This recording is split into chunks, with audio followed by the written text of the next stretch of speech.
Hello viewers, আসসালামু আলাইকুম ওয়া রাহমাতুল্লাহি ওয়া বারাকাতুহু। আশা করি আল্লাহর রহমতে সকলেই ভালো আছেন। আমিও আপনাদের দোয়ায় আল্লাহর রহমতে বেশ ভালো আছি। কিন্তু ভালো নাই কে আমাদের? ভালো নাই আমাদের আসিয়া। আসিয়াকে নিয়েই কথা বলতে চাই। আসিয়া, সেও তো চেয়েছিল তার জীবনটাকে সুন্দরভাবে গড়তে। তারও তো সোনালী স্বপ্ন ছিল।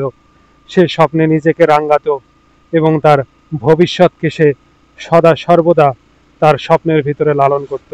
কিন্তু সেই আসিয়া আজকে কোথায় শুয়ে আছে?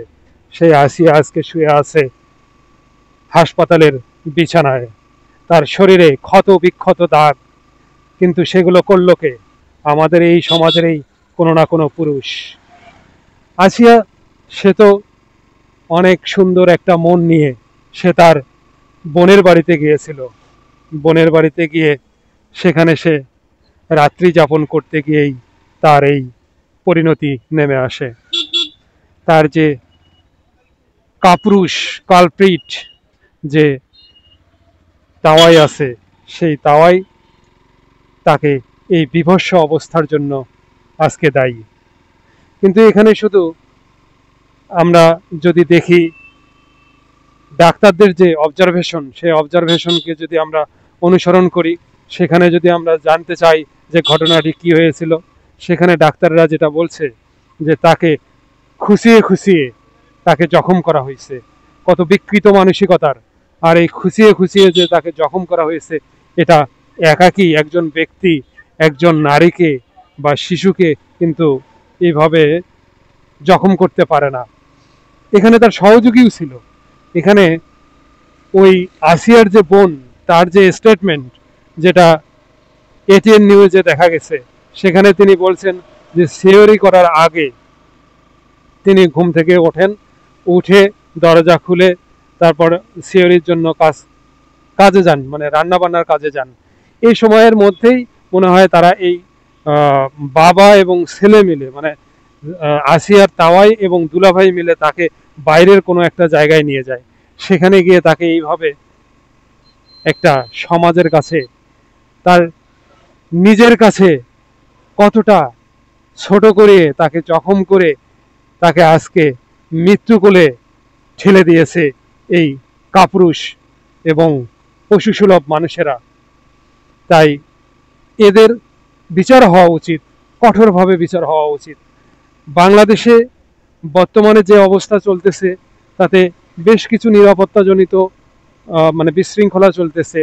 এখানে বর্তমান যে অন্তর্বর্তীকালীন সরকার, তারা বিভিন্নভাবে চেষ্টা করছে অবস্থাটার উন্নতি করতে, কিন্তু বিভিন্নভাবে বিভিন্ন দিক থেকে ঝামেলা এসে সেই জিনিসটা হচ্ছে না। আমাদের দেশে যে ধর্ষণের যে বিচার, সেই বিচারটাও কতটা মানে ফলপ্রসূ বা কতটা সঠিকভাবে বাস্তবায়িত হয়, সেটাও একটা প্রশ্নবিদ্ধ বিষয়। অন্য অন্য দেশের দিকে যদি আমরা তাকাই, সেসব দেশগুলো মুসলিম দেশ নয়, মুসলিম দেশ না হওয়ার পরেও সেসব দেশে এই যে ধর্ষণের জন্য তাদেরকে মৃত্যুদণ্ড দেওয়া হয়। কোনো কোনো দেশ আছে গুলি করে হত্যা করা হয়। কোনো দেশ আছে চীন, চীন দেশ, সেটা তো মুসলিম কোনো সংখ্যাগরিষ্ঠ দেশ নয়।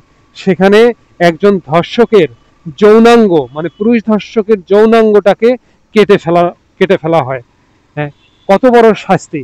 এরকম কোনো শাস্তি আমাদের দেশে কেন নেই? একজন আসিয়া, সে একজন আসিয়া, তার পরিবারটা ইকোনমিক ভাবে অনেক দুর্বল, তাই বলে কি সে কোনো ন্যায় বিচার পাবে না? এখানে যদি একজন উচ্চ পদস্থ এবং প্রভাবশালী অর্থনৈতিক দিক থেকে ব্যক্তির যদি কোনো সন্তান যদি এরকম অবস্থার শিকার হতো, তাহলে দেশে কি ধরনের আইন হতো? তাই আর এছাড়া আরো একটা দেশের কথা বলি, মঙ্গোলিয়া। যে মঙ্গোলিয়াতে যদি কোনো ব্যক্তি, মানে কোনো পুরুষ কোনো মেয়েকে বা মহিলাকে ধর্ষণ করে, তাহলে সেই ধর্ষকের ফ্যামিলি খুঁচিয়ে খুঁচিয়ে ওই ধর্ষককে মৃত্যুদণ্ড কার্যকর করবে। তাহলে এখানে দেখেন যে একজন ভিকটিমের ফ্যামিলি, তার ভিতরে কতটা ক্ষোভ, এবং সে সেই ক্ষোভ কিন্তু প্রকাশ করে ওই ধর্ষককে কিন্তু হত্যা করবে, মৃত্যুদণ্ড কার্যকর করবে। এটা খুব ভালো লাগছে। আমাদের দেশে এমনটা হওয়া উচিত। আমার মানে অন্তর্বর্তীকালীন সরকারের প্রধান উপদেষ্টা তিনি একজন খুবই মানবিক একজন লোক, এবং তিনি তার মহানুভবতা দিয়ে তিনি বাংলাদেশের যত দুস্থ নারী আছে তাদেরকে যেভাবে ঋণ দিয়ে দিয়ে দিয়ে দিয়ে স্বাবলম্বী করার চেষ্টা করছে, এখানে তো সে কার্যক্রমের অংশ হিসাবেও এই নারী যে একজন ভিকটিম তার বিচার হওয়া উচিত, এবং আপনার তত্ত্বাবধানে এই বিচারটা হওয়া উচিত। প্রিয় প্রধান উপদেষ্টা স্যার, আপনি আপনার তত্ত্বাবধানে নিজে থেকে এই যে যে ভিকটিম যে মেয়েটা তার সুবিচারটা প্রতিষ্ঠা করুন। দেখেন আপনি এই আসিয়া সহ, আসিয়া থেকে শুরু করে পরপর 3টি ধর্ষণের বিচার করুন জনসম্মুখে মৃত্যুদণ্ড দিয়ে। আপনাকে আর কোনো ধর্ষণের জন্য বিচার করতে হবে না। আপনি এই অন্তত একটা সাইড নিয়ে নিশ্চিন্তে থাকতে পারবেন যে এই সাইডে নিয়ে আপনাকে মাথা ঘামাইতে হবে না, আপনাকে নিশ্চিন্তে আপনি আপনার অন্য কাজের দিকে মনোনিবেশ করতে পারবেন। বর্তমানে সোশ্যাল মিডিয়াতে আমরা যদি ঢুকি তাহলে এই সকল বিষয় নিয়েই সবাই কথা বলছে, মুখ খুলছে। আপনি এই যে জনগণের যে একটা সমর্থন পাচ্ছেন, সব ক্ষেত্রে হয়তো বা জনগণের সমর্থন পান না জন্য অন্য অন্য হত্যাকাণ্ডগুলোরও বিচার এখনো আমরা পাইনি, কিন্তু এখানে তো জনগণের জনমত নির্বিশেষে আপনি সমর্থন পাচ্ছেন। তাই আপনার কাছে করুণ হৃদয়ে, দুঃখ ভারাক্রান্ত হৃদয় নিয়ে আমরা আকুল আবেদন জানাচ্ছি, আপনি এই একটা বিচার করুন, একটা বিচার জনসম্মুখে মৃত্যুদণ্ড কার্যকর করুন। আপনাকে যতটা বাহবা দেবে এই জনগণ আপনি কল্পনাও করতে পারবেন না।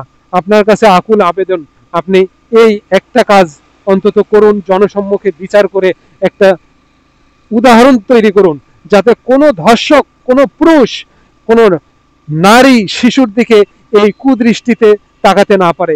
আর এগুলো হচ্ছে বিকৃত মানসিকতার একটা পরিচয়। এরা আসলে মানুষ না, এরা পশু।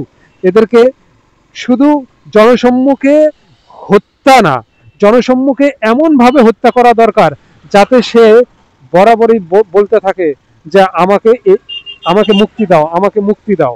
মানে তাদের আমি বলবো যে চামড়া ছিলে যৌনাঙ্গটাকে কেটে আলাদা করে করে তাদেরকে মৃত্যুদণ্ড কার্যকর করা উচিত। তাই আমার আবারও আকুল আবেদন, আপনি একটা কাজ করুন, জনগণ আপনাকে আজীবন মনে রাখবে যে আপনি এরকম একটা দৃষ্টান্ত তৈরি করেছিলেন, এবং বাংলাদেশের মাটি থেকে এই যৌন হয়রানি, বিশেষ করে ধর্ষণের যে বিষয়গুলো, সেটা বাংলাদেশ থেকে চিরতরে উঠে যাবে ইনশাআল্লাহ। ভালো থাকবেন সবাই, সবাই এই বিষয়টা নিয়ে সোচ্চার হন।